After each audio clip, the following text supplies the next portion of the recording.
बर्तमान देखु आपणों आउ गोटे नुआ अपडेट नहीं आछि। देखु राज्य में जिते भी छात्र छात्री होती नवम रु द्वादश श्रेणी पर्यंत समस्त छात्र छात्री मानक वार्षिक 5,000 टंका दिज्व। एपाई सरकार तरफ गोटे नुआ योजना खूब शीघ्र कार्यकारी होगा जाऊँगी।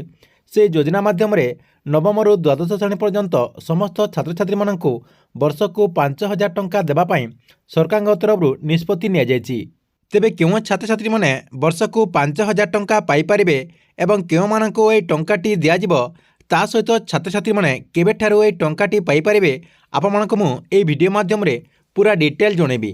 से भिडटी को शेष पर्यंत देखंतु। ता पूर्व वीडियो को गोटे लाइक कर दिंतु एवं जो मैंने चैनल को नुआ आसवे चैनल को सब्सक्राइब करके पाखर थिबा बेल आइकन को क्लिक करके ऑल नोटिफिकेशन ऑन कर दिंतु।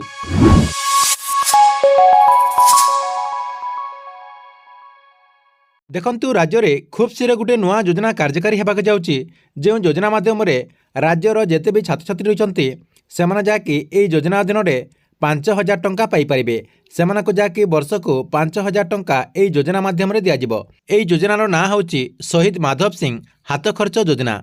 यह योजना माध्यम राज्यर नवम रु द्वादश श्रेणी पर्यंत पढ़ुवा समस्त छात्र छात्री मैंने जहाँकि वर्ष को 5,000 टंका पाइपारे जहाँकि माननीय मुख्यमंत्री मोहन चरण माझी ए नहीं बहुत बड़ गोटे घोषणा कर से कहते माधव सिंह हाथ खर्च योजना जहाँकि खूब शीघ्र कार्यकारी होगा जाऊँगी। माननीय मुख्यमंत्री मोहन चरण माझी डिसेम्बर 31 तारिख में यह योजना को शुभारंभ करेंगे।